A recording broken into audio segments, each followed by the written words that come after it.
Praise the Lord. என் பேர் Deborah. BSc nursing இப்போ தான் முடிச்சிருக்கேன். 2020 கோவிட் டைம் ஆரம்பிச்சிரு. அப்புறம் நான் 12th ஸ்டாண்டர்ட் முடிச்சுட்டு எல்லாருக்குமே ஒவ்வொரு ஆசை இருக்கும். நான் நெக்ஸ்ட்டு இது படிக்க போகிறேன், அது படிக்கணும், இல்லை பெற்றவங்களுக்கு அந்த ஆசை இருக்கும். எனக்கு என்ன பண்ணனே தெரியாமல் தான் இருந்தேன். 12th வரையும் முடிச்சிட்டோம். இதுக்கப்புறம் என்ன படிக்க போகிறோம்? வீட்டில் கேட்டால் இஷ்டம்னு சொல்லிட்டாங்க. எனக்கு என்ன பண்ணேன்னு தெரில. நான் எதுவும் பிளான் எதுவும் கிடையாது. எனக்கு நீங்கள் ஒரு பிளான் வச்சுருப்பீங்க, உங்களுக்கு என்ன தோணுதோ அதை நான் அக்செப்ட் பண்ணிக்கிறேன். அப்படி தான் நான் ப்ரேயர் பண்ணேன். அடுத்து என்ன பண்ண போகிறோன்னு தெரியாமல் திடீர்னு ஒரு நாள் எனக்கு நைட்டு சும்மா உட்காந்துன்னு டக்குன்னு எனக்கு தோணுச்சு, சரி நர்சிங் படிப்போம். அதை பற்றி எந்த காலேஜில் இருக்குது நர்சிங், நம்ம ட்ரிச்சில் இருக்கா, எந்த காலேஜில் எப்படி படிக்கணும், எத்தனை வருஷம் கோர்ஸ், எவ்வளோ ஃபீஸ் ஆகும், எதுவுமே தெரியாது. சும்மா ஃபோன் பண்ணி கேட்டேன். ஒரு 2-3 காலேஜில் வீட்டிலன்ட்டு சும்மா நான் ஃபோன் பண்ணி கேட்டேன். அப்புறம் நானாகவே வீட்டில் சரி இந்த மாதிரி படிக்கிறேன், கேம்ஸில் தான் படித்தேன், கேம்ஸில் படிக்கிறேன் அப்படின்னு சொன்னேன். அதுக்கு எங்கள் வீட்டில் ஓகேன்னு சொல்லிட்டாங்க. ஆனால் அந்த அளவு வசதி இல்லைன்னு எனக்கு நல்லாவே தெரியும். ஒரு வருஷத்துக்கு 2 லட்சம்னாலும் எனக்கு ஃபுல்லாக ஆச்சு. 4 வருஷம் கோர்ஸ், அதுவும் பிஎஸ்சி தான் நான் படிப்பேன் அப்படின்னு கேட்டேன். அதுக்கும் சரின்ட்டாங்க. ஏன்னா நம்ம எது கேட்டாலும் சரின்னு சொல்கிறாங்களே. வீட்டில் எந்த ஒரு ஃபெசிலிட்டிஸுமே இல்லை. வீட்டில் தங்க கூட இடம் இல்லை, குட்டியோண்டாரம் இடம் இருக்குது. எப்படி நம்ம கேட்டோன்னே வீட்டில் சரிங்கிறாங்க. ஆச்சரியமாக இருந்துச்சு.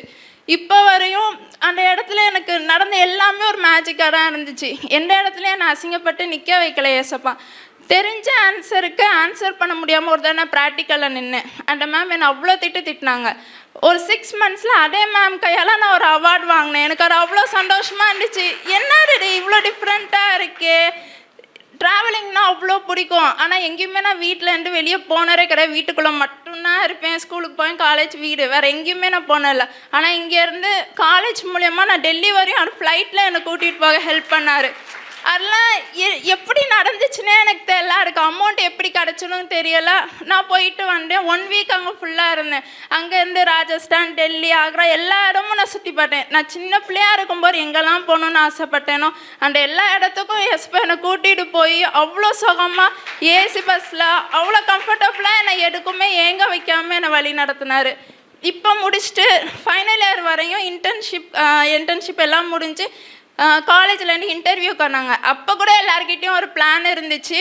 நான் ஃபாரின் போகணும், நான் இந்த எக்ஸாம் எழுதணும், இந்த ஹாஸ்பிட்டலுக்கு போகணும், வேறு ஊருக்கு போகணும். எல்லாரும் என்னை கேட்டாங்க, நீ என்ன பண்ண போகிற? எனக்கு தெரியல, எனக்கு எங்கள் அம்மா கூட இருக்கணும் ட்ரிச்சிலே அப்படின்னு நான் சொன்னேன்.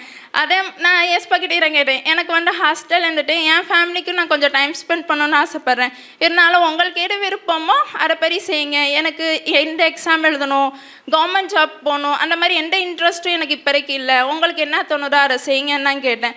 அதே மாதிரி இன்டர்வியூவில் செலக்ட் ஆகி போனேன். இங்கே மாக்காவரியிலனா இப்போ 2 weeks நான் ஜாயின் பண்ணேன். எங்கள் கிளாஸ்லேருந்து ஃபஸ்ட்டு ஜாயின் பண்ணுறதுனால இப்போ ஃபஸ்ட்டு சேலரி வாங்க போகிறதும் நானா. போகும்போது எல்லோரும் ரொம்ப இது பண்ணாங்க, அந்த இடத்துக்கு ஏன் நீ போகிற, அங்கே எல்லோரும் ஸ்ட்ரிக்டாக இருப்பாங்க, ரொம்ப வேலை இருக்கும், உன்னால் முடியாது நிற்க அப்படின்னு சொன்னாங்க.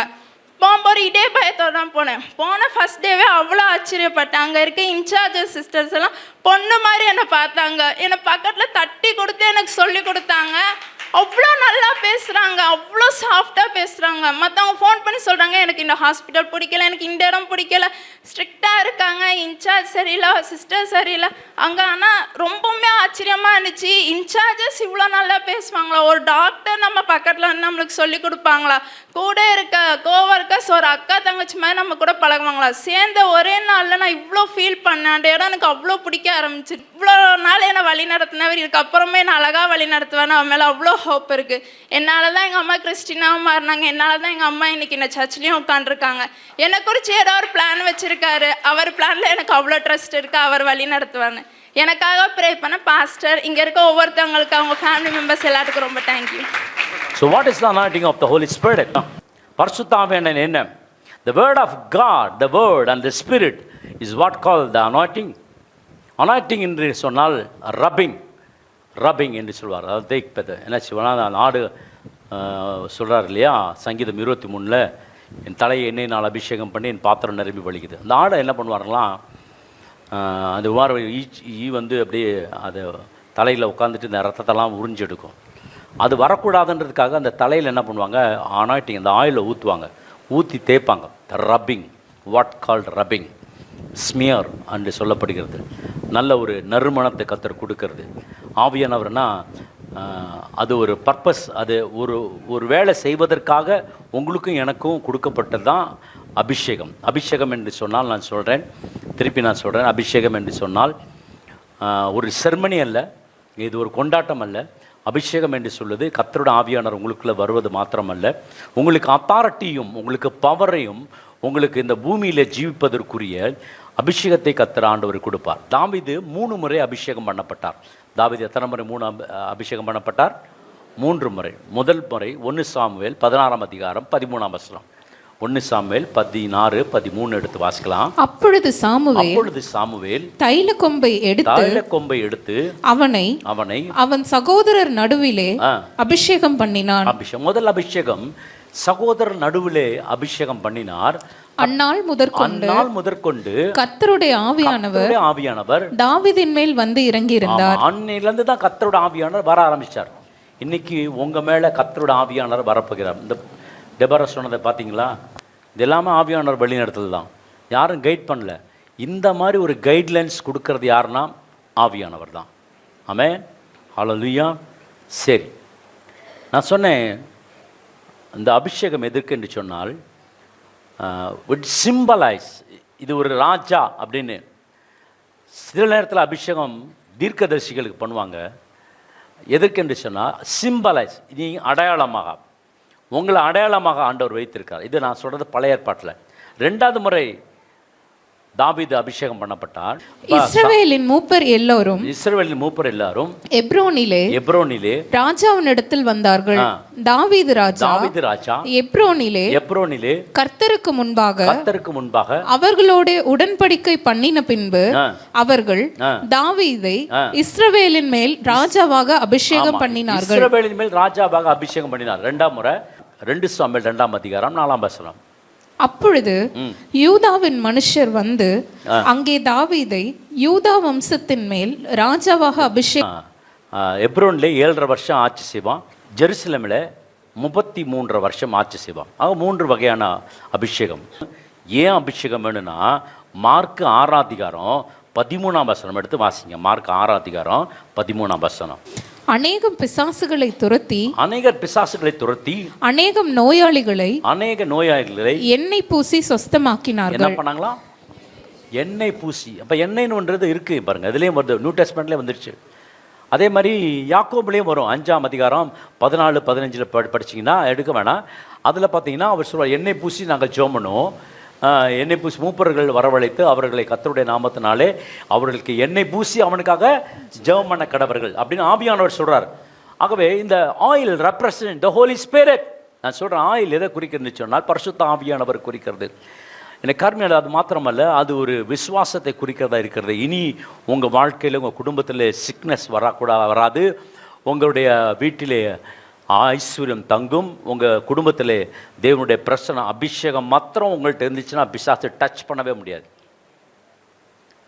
வசனம் சொல்கிறது, அபிஷேகத்தினால நுகங்கள் முறிக்கப்படும். எனக்கு பிரியமான தேவச்சனமே, இந்த அபிஷேகம் இருந்துச்சுன்னா பாருங்க, இந்த அபிஷேகம் உங்களோடு கூட இருக்கணும். அப்போஸ்தலர் 10ஆம் அதிகாரம் 38ஆம் வசனம் படிச்சிங்கன்னா அதில் சொல்லியிருப்பாரு, இயேசுவானவர் நசரேயனாகிய இயேசு தேவன் பரிசுத்த ஆவியினாலும் வல்லமையினாலும் அபிஷேகம் பண்ணினார். என்னவா? பரிசுத்த ஆவியினாலும் வல்லமையினாலும் என்ன பண்ணாரா? அபிஷேகம் பண்ண. அவருக்கு எண்ணெய் ஊற்றிலாம் அபிஷேகம்லாம் பண்ணல. இப்போ என்ன அபிஷேகம்னா எண்ணெய் ஊற்றி தான் அபிஷேகம் வரணுன்ற இல்லை, இன்றைக்கி ஆட்டோமேட்டிக்காக வரும். யோவேல் 2:28 நீங்கள் படிச்சிங்கன்னா, மாம்சமான யாவர் மீது என் ஆவியை ஊற்றுவேன், ஆவியை ஊற்றுவேன். இந்த ஊற்றல் எது குறிக்கிறதுன்னு சொன்னால் இது பரிசுத்த ஆவியானவரை குறித்து சொல்லப்படுகிறதா இருக்கிறது. So when you surrender to the Lord God, ஆண்டவருக்கு உங்களை நீங்கள் அர்ப்பணிக்கும் பொழுது கர்த்தர் உங்களுக்கு அபிஷேகம் தருவார், அந்நிய பாஷை வரங்களை தருவார், ஞானத்தை தருவார், ஐஸ்வர்யத்தை தருவார். எனக்கு ஆண்டவரே பிஸ்னஸில் அனாயிட்டிங் வேணும், ஆண்டவரே கர்த்தாவே எனக்கு டெலிவரன்ஸ் அனாயிட்டிங் வேணும், எனக்கு ப்ராஃபட்டிக்கல் அனாயிட்டிங் வேணும், எனக்கு அஷர்ஸ், அதாவது சர்ச்சில் ஊழியம் செய்வதற்கு அனாயிட்டிங் வேணும். மோசேக்கு இருந்த அபிஷேகம், யோசுவாக்கு இருந்த அபிஷேகம், இப்படி அவங்களுக்கெல்லாம் இருந்த அபிஷேகம் அப்படிலாம் இல்லை. ஒரே அபிஷேகம் தான் எல்லா வேலையும் செய்யும். ஆமென், ஹல்லேலூயா. இந்த அபிஷேகம் பிசாசை மாத்திரம் தான் துரத்தும். அப்போ நோயாளிகள் துரத்தாது, சுகப்படுத்தாது. அப்படி இல்லை. இயேசுவானவர் பரிசுத்த ஆவியினாலும் வல்லமையினாலும் நிறைந்திருந்தபடினால. அந்த வசனம் என்ன சொல்லுதுன்னா, அப்போஸ்தலர் 10:38 படிங்க, என்ன சொல்லுதுன்னு பாருங்க. நசரேனாகிய இயேசுவை தேவன் பரிசுத்த ஆவியினாலும் வல்லமையினாலும் அபிஷேகம் பண்ணினார். தேவன் அவருடனே கூட இருந்தபடியினால் அவர் நன்மை செய்கிறவராயும். என்னமா அபிஷேகம் உங்கள்ட்ட இருந்துச்சுன்னா நீங்க நன்மை செய்கிறவராய் இருப்பீர்கள். பிசாசின் வல்லமையில் அகப்பட்ட யாவரையும் குணமாக்குகிறவராயும் சுற்றி திரிந்தார். அபிஷேகம் வாங்கிட்டு வீட்டுல உட்கார்ந்துட்டு தூங்குறதுக்காக இல்லை, அவர் என்னதான் சுற்றி திரிந்தாராம். பிசாசின் வல்லமையில் அகப்பட்ட யாவரையும் குணமாக்குகிறவராயும் சுற்றி திறந்தார். அபிஷேகம் இருந்தால் தான் ஜெபிக்க முடியும், அபிஷேகம் இருந்தால் தான் ஆலயத்துக்கு வர முடியும், அபிஷேகம் இருந்தால் தான் வேதம் வாசிக்க முடியும், அபிஷேகம் இருந்தால் தான் பிசாசை ஜெயிக்க முடியும்.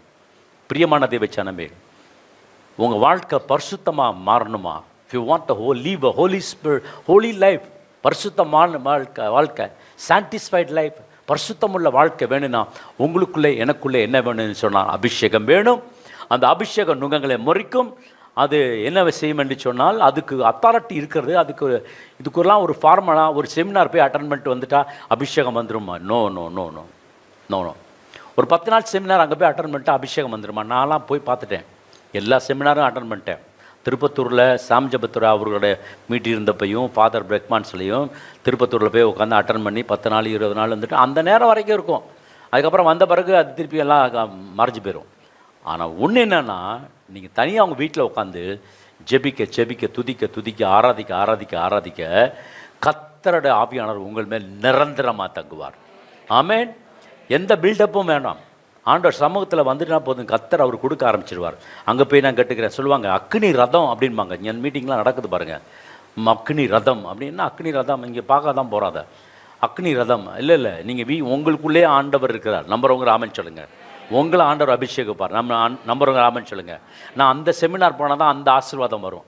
என்கிட்ட இருக்கார். அவுட்ட போனால் வர்ஷிப் அனாயிட்டிங் வரும், இவுட்ட போனால் ஹீலிங் அனாயிட்டு வரும். ஆண்டவர் அப்படியே பிரித்து வச்சுருக்காரு. ஏசு கிறிஸ்து அப்படியே பிரித்து வச்சுருக்காரு. இல்லை அவட்ட எல்லாமே இருந்துச்சு இல்லையா? அவட்ட போகிற சுகமளிக்கிற வல்லம் வந்துச்சு, பிசாசு துரத்துகிற வல்லம் வந்துச்சு. அவங்க பேசுவதற்கு ப்ரீச்சிங்க்கு ஒரு அனாயிட்டிங் வேணும். இந்த ப்ரீச்சிங்க்கு ஒரு அனாயிட்டிங் வேணும். இதெல்லாமே மொத்தத்தில் இருக்கிறது கர்த்தருடைய ஆவியானவர் உங்கள் மேலே இறங்கிட்டா கர்த்தர் கொடுப்பார். ஆமென், ஹல்லேலூயா. ஆகவே பிரியமான தேவச்சனமே, வசனம் சொல்லுகிறது கர்த்தராகிய தேவனுடைய ஆவியானவர் என்மேல் இருக்கிறார்.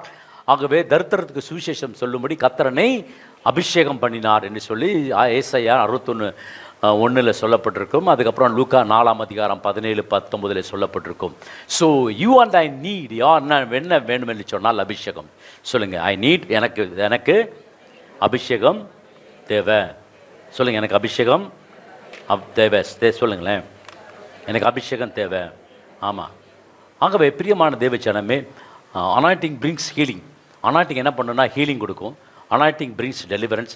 அனாயிட்டிங் பிரிங்ஸ் பவர்ஃபுல் ப்ரீச்சிங். ப்ரீச்சிங்லேயே ஒரு பவர்ஃபுல் இருக்கும். நீங்கள் அபிஷேகம் பெற்றவருக்கும் அபிஷேகம் பெறாதவர்களுக்கும் கொடுக்குற செய்தியை நீங்கள் நன்றாக அறிந்து கொள்ளலாம். அபிஷேகம் பெற்றவரோட ப்ரீச்சிங் பார்த்திங்கன்னா வண்டர்ஃபுல்லாக இருக்கும், ஃபயர்ஃபுல்லாக இருக்கும். ஆனால் அபிஷேகம் இல்லாதவர்கள் பிரசங்கிக்கும் பொழுது அது டம்மியாக இருக்கும், அது ஒர்க் அவுட்டாக ஆகாது. பிரியமான தேவச்சனமே, இன்றைக்கி கடைசி கால அபிஷேகத்தில் நீங்கள் நானும் இருக்கிறோம். 5 இன்க்ரீடியன்ஸ், அதாவது அபிஷேகம் எண்ணெய் உருவாக்குறதுக்கு 5 வகையான இன்க்ரீடியன்ஸ்லாம் சேர்த்து அதை அந்த அபிஷேகத்தை ஊற்றுவாங்க. அது அவ்வளோ ஸ்மெல்லாக இருக்கும், ரொம்ப பியூட்டிஃபுல்லாக இருக்கும். அந்த அந்த பகுதி எதில் சொல்லப்பட்டிருக்கும்னா, இயேசு கிறிஸ்து வீட்டுக்கு வரும்பொழுது அந்த மரியாள் என்ன பண்ணால் ஆல்பஸ்டார் அந்த அதை உடச்சி, அந்த சென்ஸை உடச்சி ஆண்டோட பாதத்தில் ஊற்றுவார்.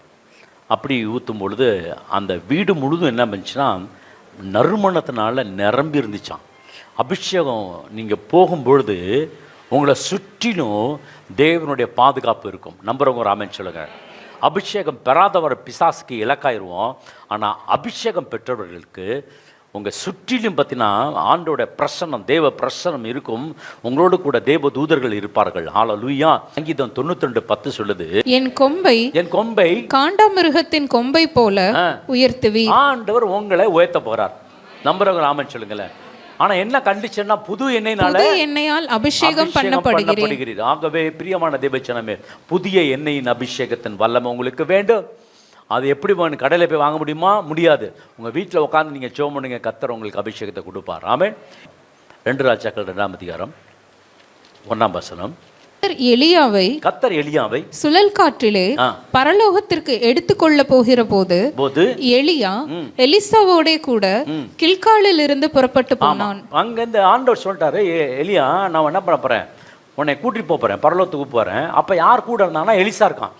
எலிசா வந்து என்ன சொல்றான், எலிசா எங்க இருக்கான்னா கீழ்கால். சொல்லுங்களேன், கீழ்கால். கீழ்கால் என்று சொன்னால் வசனம் சொல்கிறது, கீழ்கால் மீன்ஸ் ரோலிங் ஸ்டோன், அதாவது இந்த சர்க்கிள் ஆஃப் ஸ்டோன்ஸ், மெமோரியல். அது ஒரு மெமோரி, அது ஒரு ஞாபகமான ஒரு குறி, ஒரு அடையாளம். அந்த இடத்துல இருந்து தான் ஸ்டார்ட் பண்ணுறாங்க அபிஷேகம். பாருங்கள் எப்படி வருது பாருங்கள். இப்போல்லாம் என்ன பண்ணலாம், எலிசா வந்து எலிசாட்ட வந்து என்ன பண்ணல, உங்கள் அபிஷேகத்தை 2 மடங்காக கொடுங்கன்னு கேட்கல. அவன் எங்கே கேட்குறான்னா கடைசியில் தான் கேட்குறான். நம்மளாம் என்ன பண்ணுவோம், கொடுக்கறத கொடுங்க வாங்கிட்டு போகிறேன் அப்படின்னு நினைப்போம். ஆனால் அவன் அப்படி கேட்கல. 2ஆம் வசனம், எலியா எலிசாவை நோக்கி, நீ இங்கே இரு, கர்த்தர் என்னை பெத்தேல் மட்டும் போக அனுப்புகிறார் என்றான். அதற்கு எலிசா, நான் உம்மை விடுகிறதில்லை என்று கர்த்தரின் ஜீவனையும் உம்முடைய ஜீவனையும் கொண்டு சொல்லுகிறேன் என்றான். அப்படியே இருவரும் பெத்தேலுக்கு போனார்கள். எலியா சொல்றான், நான் இங்கே இரு போதும் பரவாயில்லன்றான். ஆனா ஆண்டவர் திட்டம் வச்சிருக்கிறது வேற. எலியா திட்டம் என்னன்னா, அவன் இவனோட போட்டு அந்த அபிஷேகம் இல்லை, இந்த அபிஷேகம் உங்களுக்கும் எனக்கும் ஆண்டவர் கொடுக்க இருக்கிறார்.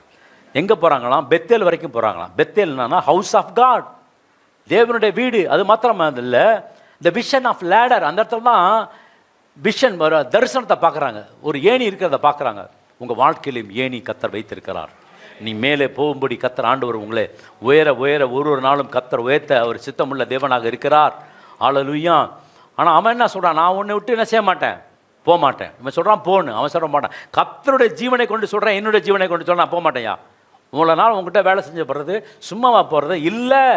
ஒரு பிடிவாதமாக ஜோம் பண்ணுங்க, ஆண்டோட பதில் கிடைக்கும் வரைக்கும் ஜோம் பண்ணுங்க, தேவ சமூகத்தில் ஜோம் பண்ணுங்க. பதில் கிடைக்காம நான் என்ன செய்ய மாட்டேன், எழுந்திருக்க மாட்டேன், நான் விட மாட்டேன், ஃபாஸ்டிங்கை விட மாட்டேன். தானியேல் ஜெபித்தான், ஆண்டவர்கிட்ட பதில் கிடைக்கும் வரைக்கும் என்ன பண்ணான், எந்திரிக்க மாட்டேன்.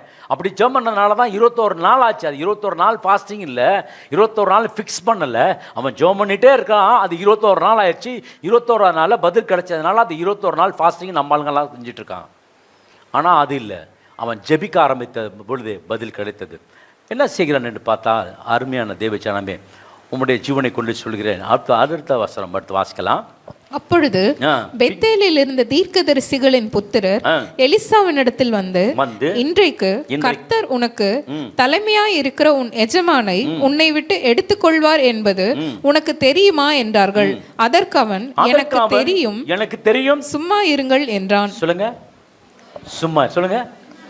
உங்களை எல்லாம் தூண்டுவாங்க, உங்களெல்லாம் ஏற்றி விடுவானுங்க. சும்மா ரெண்டுங்க, சும்மா ரெண்டுங்க.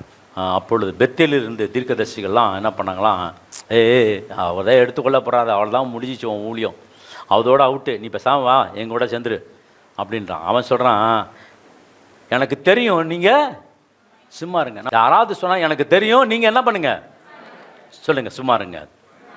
ஆமென். அடுத்த பகுதி பாஸ்டர் படிக்கலாம். பின்பு எலியா அவனை நோக்கி எலிசாவே நீ இங்கே இரு, கர்த்தர் என்னை எரிகோ மட்டும் போக அனுப்புகிறார் என்றான். ஆமா பாருங்க, வந்து எங்க வந்தாங்க, கீழ்கால் வந்தாங்க. அதுக்கப்புறம் எங்க வந்தாங்க, பெத்தேல் வந்தாங்க. பெத்தேல் அப்படின்னு சொன்னால் உங்களுக்கு சொன்னேன், ப்ராமிஸ் லேண்ட். அதாவது ஆண்டவராகிய தேவன் அந்த இடத்துல தேவனுடைய வீடு என்று சொல்லப்படுகிறது. ஃபெய்த் அண்ட் ஒபீடியன்ஸ் அந்த இடத்துல இருக்கிறது. நீங்களும் நானும் விசுவாசிக்கணும், அடுத்தது கீழ்ப்படியணும். அடுத்த காரியம் என்னென்னா, எரிகோக்கு வந்துட்டாங்க. எரிகோ இடத்துல வரும்பொழுது அவன் சொல்கிறான், நான் போகிறேன், நீ போயிரு. திருப்பி எல்லா தரையும் போகிறேன், நீ போயிருன்றான். நீ இங்கே இரு அப்படின்றான். நீ இங்கே இரு. நிறைய பேரோட வாழ்க்கையில் என்னென்னா, நம்ம முன்னேற விட மாட்டாங்க. எரிகோ ஆண்டவர் ஏன் அந்த இடத்த வச்சார்னா, எரிகோ தான் தடையாக இருந்துச்சு, ஆசீர்வாதத்துக்கு தடையாக இருந்துச்சு. மக்கள் எல்லாரும் போக முடியல, எங்கள் ஆசீர்வாதத்தை கானான் தேசத்துக்குள் போக முடியல, முழுமையை சுதந்திரிக்க முடியல. இந்த எரிகோ இடத்துல வந்த பொழுது அவன் சொல்கிறான், நீ போ அப்படின்றான். அவன் சொல்கிறான், இல்லை நான் போக மாட்டேன், நான் உன் கூட தான் இருப்பேன், நீ என்ன பண்ணு, நீ சும்மா இருங்கள். இப்போ சொல்லிக்கிட்டே இருக்கலாம் பாருங்களேன். அதற்கு எனக்கு தெரியும். அதுக்கப்புறம் என்ன பண்ணுறாங்களா, கூடி இருக்க ஜனங்கள்லாம் சொல்கிறாங்களா, இந்த பாரு உங்கள் எஜமானை வந்து எடுக்க போகிறாரு, அது உனக்கு தெரியுமா அப்படின்னு கேட்குறாரு. அதற்கு அவன் சொல்கிறான், எனக்கு தெரியும். சும்மா இந்த டைலாக் தான் திருப்பி திருப்பி சொல்லிட்டே இருக்கான். இந்த வசனத்தை தான் திருப்பி திருப்பி சொல்கிறேன். நீங்களும் திருப்பி திருப்பி திருப்பி ஆண்டோட வார்த்தையை சொல்லிக்கிட்டே இருங்க. கர்த்தர் உங்களை கீழாகாமல் மேலாக்குவார், வாழாகாமல் தலையாக்குவார். நீங்கள் போகிறதெல்லாம் கர்த்தர் செழிப்பை கர்த்தர் கொடுப்பார். ஆமென். பின்பு எலியா அவனை நோக்கி, நீ இங்கே இரு அப்படின்ட்டான். 6ஆம் வசனம். பின்பு எலியா அவனை நோக்கி, நீ இங்கே இரு, கர்த்தர் என்னை யோர்தானுக்கு அனுப்புகிறார் என்றான். அதற்கு அவன், நான் உம்மை விடுகிறதில்லை என்று கர்த்தருடைய ஜீவனையும் உம்முடைய ஜீவனையும் கொண்டு சொல்லுகிறேன் என்றான். அப்படியே இருவரும் போனார்கள். பாருங்க, இப்ப எங்க பண்ணிட்டாங்கன்னா, எங்க வந்துருக்காங்க, யோர்தான் வந்துட்டாங்க. யோர்தான், ஜோர்டான். டிஸ்கரேஜ் பண்றதுக்கு நிறைய பீப்புள் இருக்காங்க. எலியாவே சொல்றான், வேணாம் விட்டுரு, போயிடுறீங்க அப்படின்றான். அவன் ஆண்டவனை எடுத்துக்கொள்ள போகிறான்னு அவனுக்கு தெரியும். ஆனால் அவன் சொல்கிறான், நான் எலியா எங்கே போகிறேன், பெத்தேலுக்கு போகிறேன், பரலோகத்துக்கு போகிறேன்னு சொல்லவே இல்லை ஒரு இடத்துல கூட. ஆரம்பத்தில் பார்த்தீங்கன்னா கீழ்காலிலேருந்து போகிறான். நான் எங்கே போகிறேன், நான் பெத்தேலுக்கு போகிறேன், நான் ஜோர்டானுக்கு போகிறேன், இப்படி தான் கீழ்காலுக்கு இப்படி தான் சொல்லிட்டு இருக்கான். உடனே நான் பரலோகத்துக்கு போகிறேன்னு சொல்லவே இல்லை. ஆனால் இதுலேருந்து நம்ம கற்றுக்கொண்ட வேண்டிய காரியங்கள், தேவ சமூகத்திலேருந்து பதிலை பெறும் வரைக்கும் உங்கள் இடத்த விட்டு மாறாதீங்க. நின்றார்கள். 7ஆம் வசனம் படிக்கலாம். தீர்க்கதரிசிகரின் புத்திரரில் 50 பேர் போய் தூரத்திலே பார்த்து கொண்டு நின்றார்கள். எங்கம்மா? தூரத்திலே. ஆமா, நின்றார்கள். அவங்கெல்லாம் ஒண்ணுமே செய்யல. என்ன பண்றாங்களாம்? தூரத்திலே பார்த்து கொண்டு நின்றார்கள். இன்னைக்கு நிறைய பேர் தூரத்துல பார்த்து கொண்டு நிக்கிறீங்க, அதனால தான் ஆசீர்வாதம் இல்லை. ஆனா எலிசா மாத்திரம் என்ன பண்ணா, தூரத்துல பார்த்து கொண்டு இல்லை, எலியாவை ஃபாலோ பண்ண ஆரம்பிச்சிட்டான். நீ எங்க போனாலும் வருவேன், ஜோர்டான் போனாலும் வருவேன், பெத்தேல் போனாலும் வருவேன், கீழ்கால் போனாலும் வருவேன், எரிகோ போனாலும் வருவேன், எங்கே போனாலும் வருவேன். ஆனால் சில பேர் 50 பேர் தூரத்தில் பார்த்து கொண்டு, தெரியும் உங்களுக்குலாம், இவங்களும் வந்திருக்கலாம் இல்லையா, எலிசாவோட வந்திருக்கலாம். ஆனால் அங்கே வரல. இன்னைக்கு நிறைய பேர் தூரத்தில் பார்த்து கொண்டு இருக்கிறீங்க, நீங்கள் வரல. நீங்கள் வாங்க, கர்த்தர் உங்களை ஆசீர்வதிப்பார். அவர்கள் இருவரும் யோர்தான் கரையிலே நின்றார்கள். இதை தூரத்துலேருந்து பார்த்து கொண்டு, உங்களை தூரத்துலேருந்து பார்த்து கொண்டு எவ்வளோ பேர் பார்க்குறாங்க, உலகம் பார்க்குது, எல்லாம் பார்க்கட்டும், கர்த்தர் உங்களை உயர்த்த போகிறாருங்க. அவங்க கண்களுக்கு முன்னாடி கர்த்தர் உங்களை உயர்த்த போகிறார். நம்புறவர் ஆமென் சொல்லுங்களேன். கர்த்தர் உங்களை உயர்த்த போகிறார். பிரியமான தேவ ஜனமே, தீர்க்கதரிசி புத்திரர்களை 50 பேர் தூரத்திலே பார்த்து கொண்டு நின்றார்கள். இன்னைக்கு நிறைய பேர் பார்த்து கொண்டு இருக்காங்க. கர்த்தர் உங்களை உயர்த்த போகிறார். அடுத்த வசனம் வாசிக்கலாம். அப்பொழுது எலியா தன் சால்வையை எடுத்து முறுக்கி தண்ணீரை அடித்தான். அது இரு பக்கமாக பிரிந்தது. அவர்கள் இருவரும் உலர்ந்த தரை வழியாய் அக்கறைக்கு போனார்கள். எப்படி போனாங்களாம்?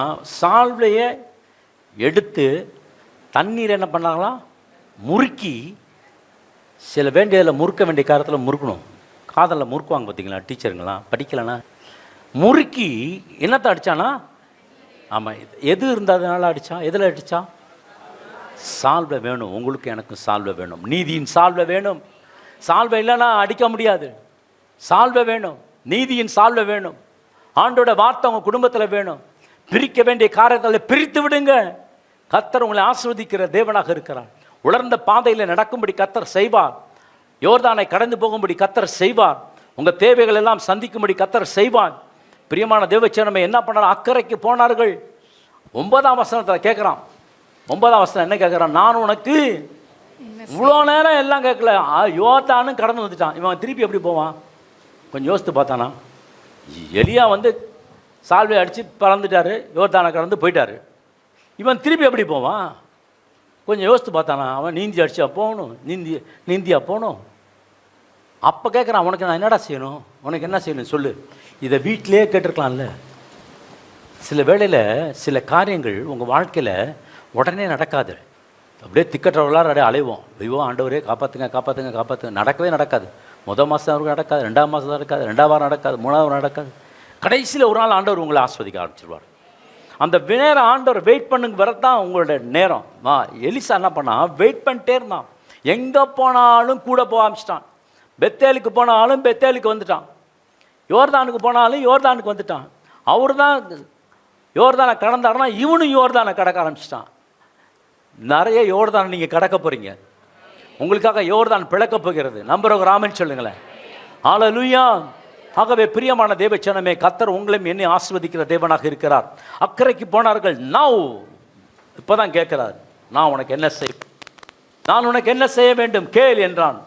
அதற்கு எலிசா, உம்மிடத்தில் ஆவியின் வரம் எனக்கு இரட்டிப்பாய் கிடைக்க வேண்டும் என்று கேட்கிறான். பாருங்க கேள்வி. அதுக்கு தான் அவ்வளோ நாள் வந்திருக்கான். இதுக்குடா அவன் மாதிரி அப்படியே குட்டி போட்ட பூனை மாதிரி சுற்றிக்கிட்டே வரான்னு பார்த்தா கடைசியில் இவன்ட்டு இருக்க அபிஷேகத்தையே கேட்க ஆரம்பிச்சிட்டான். அது சாதாரணமாக இல்லை. எத்தனை மடங்கு உங்களுக்கு ஆண்டவர் இன்றைக்கு 2 மடங்கு அபிஷேகத்தை கொடுக்க போகிறார். ஆமென், ஹல்லேலூயா. இந்த ஒரு டார்கெட் வச்சுக்கணுங்க. எனக்கு 2 மடங்கு என் குடும்பம் ஆஸ்வதிக்கணும், என் பிள்ளைகளை ஆஸ்வதிக்கணும், என் பிள்ளைகளை ஆஸ்வதிக்கணும், என் பிஸ்னஸ் ஆஸ்வதிக்கப்படணும். ஏன்னா நான் போறையிலும் வருகையிலும் கர்த்தருடைய ஆசீர்வாதம் எனக்கு இருக்க வேண்டும். ஜெபிங்க. 10ஆம் வசனம் சொல்லுது, அதற்கு அவன் அரிதான காரியத்தை கேட்டாய். ஆமா சொல்லிட்டார், எடுத்தானே சொல்லிட்டார், அரிதான காரியம். இது வந்து சாதாரண இல்லை. அப்ப அபிஷேகம் எவ்வளவு காஸ்ட்னு யோசித்து பாருங்க. அரிதான காரியம் அல்ல. இன்னைக்கு நீங்க பெற போற அபிஷேகம் சாதாரண அபிஷேகம் அல்ல. கர்த்தருடைய ஆவியானவர், தேவனின் ஆவியானவர், கிறிஸ்துவின் ஆவியானவர், அவர் உங்க மீது வர்றது சாதாரண காரியம் அல்ல. அரிதான காரியங்களை நீ கேட்டாய். உன்னை விட்டு நான் எடுத்துக்கொள்ளப்படுகையில் என்னை நீ கண்டால் உனக்கு கிடைக்கும், இல்லாவிட்டால் கிடைக்காது என்றான். அவர் சொல்லிட்டு போயிட்டார், எனக்கு ஏன் காரியம் கிடையாது. அப்ப அபிஷேகம் யாரை சார்ந்து இருந்துச்சுன்னா கர்த்தரை சார்ந்து இருந்துச்சு.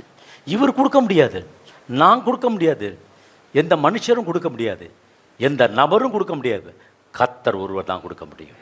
ஆமே, அதுதான் இம்பார்ட்டன்ஸ் மட்டும். நான் கொடுக்க முடியாது. எலிசா, நீ எனக்கு நீ என் கைக்கு நீ தண்ணி ஊற்றி இருந்திருக்கலாம், என் கூட நீ இருந்திருக்கலாம், ஆனால் இது நான் கொடுக்க முடியாது. என்னை நீ பார்த்தினா ஒரு வேளை உனக்கு கிடைக்கும் அப்படின்னு ஒரு ஹிண்டை மாத்திரம் கொடுத்துட்டு போறார். அவர்கள் பேசிக்கொண்டு நடந்து போகையில் இதோ அக்கினி ரதமும் அக்கினி குதிரைகளும் அவர்கள் நடுவாக வந்து இருவரையும் பிரித்தது. எலியா சுழல் காற்றிலே பரலோகத்திற்கு ஏறி போனான். ஆமா, அக்கினி ரதமும் அக்கினி குதிரைகளும் அவர் நடுவாக வந்து இருவரையும் பிரித்தது. அபிஷேகம் பிரிக்கும். அபிஷேகம் பாவத்திலிருந்தும் சாபத்திலிருந்தும் உங்களை பிரிக்கும்.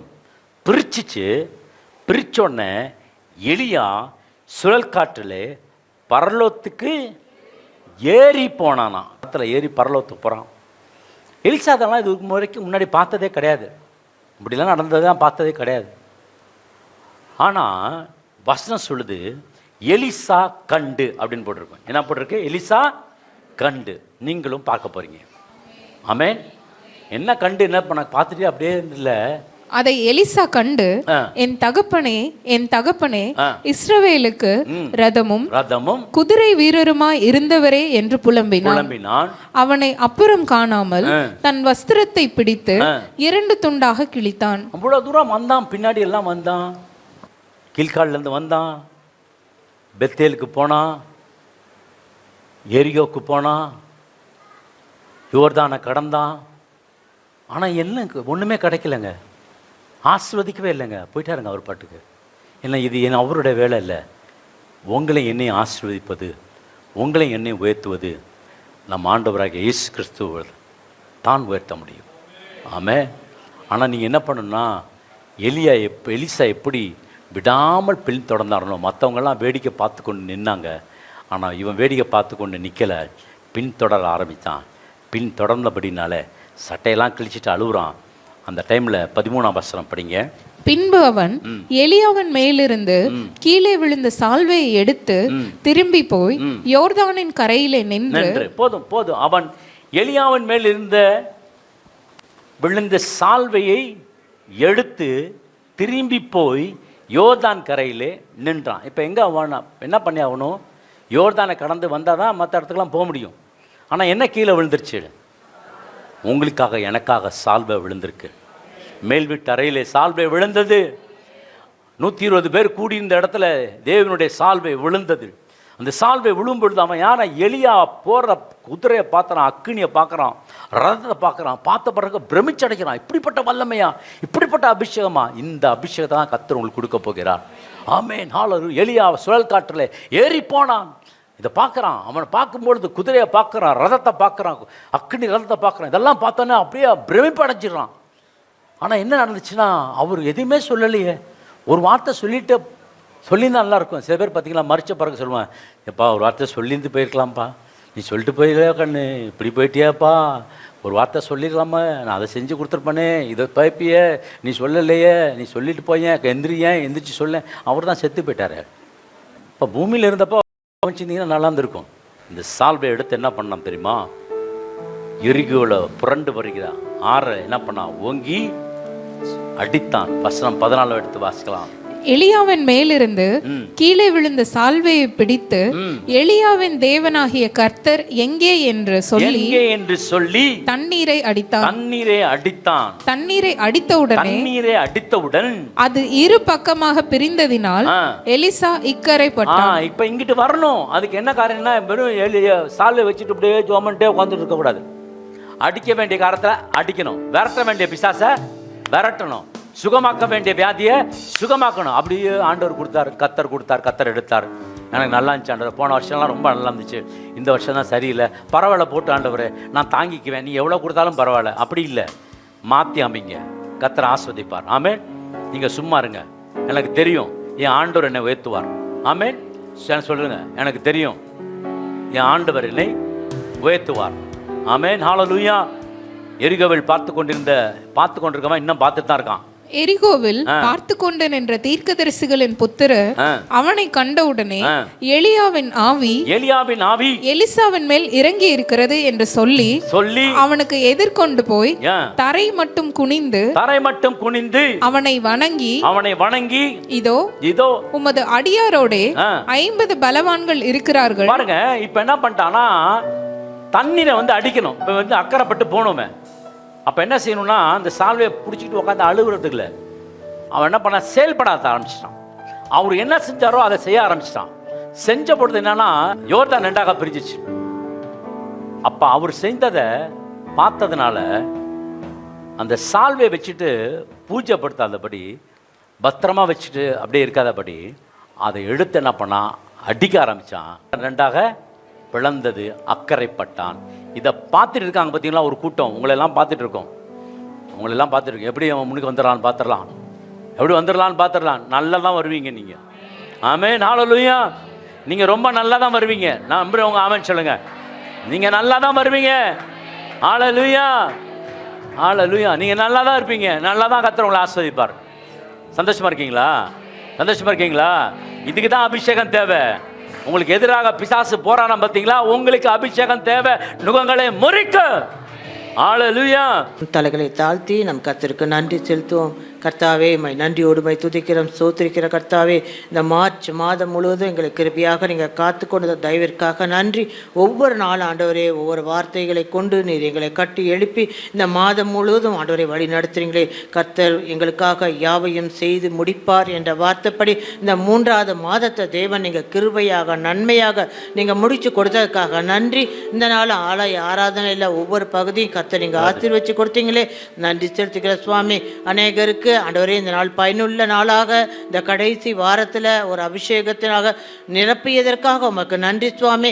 ஆண்டவரே, அபிஷேகம் நுகத்தை முறிக்கும் என்ற வார்த்தைப்படி ஆண்டவரே, ஆண்டவர் நீச்சல் ஆழத்துக்குள் நாங்கள் கடந்து போக கேட்கப்பட்ட சாட்சிகள் போல் ஆண்டவரே, ஆவியானவருடைய வழியில் நாங்கள் நடக்கும்போது ஆண்டவரே, எல்லா பகுதியிலும் எங்களுக்கு செழிப்பு, வெற்றி, ஆரோக்கியம், நன்மை, கிருபை கடந்து வருவதற்காக உமக்கு நாங்கள் நன்றி செலுத்துகிற சுவாமி. இந்த நாளில் அத்தகைய பலத்தோடு நீர் எங்களை அனுப்பும்படியாக இந்த திருக்கரத்தில் நாங்கள் ஒப்பு கொடுக்கிறோம் ஆண்டவரே. ஒவ்வொருவரையும் பலப்படுத்துங்க, இரட்டிப்பான நன்மையினால் நிரப்பி ஒவ்வொரு குடும்பத்துக்கு தேவைகள் சந்திக்கப்பட்டு ஆசீர்வாதம், அபிஷேகம் இவைகள் பெருகத்தக்கதாக கர்த்தர் உதவி செய்யுங்க. உம்முடைய திருக்கரத்தில் எங்களை ஒப்புக் கொடுக்கிறோம். இயேசு கிறிஸ்துவின் வல்லமையுள்ள நாமத்தை கொண்டு நாங்கள் ஜெபிக்கிறோம். எங்கள் ஜீவனும் அன்பும் கிருபை நிறைந்த நல்ல இயேசுவே. ஆமென். ஆமென். ஜெப தேவைக்கு 9894913619.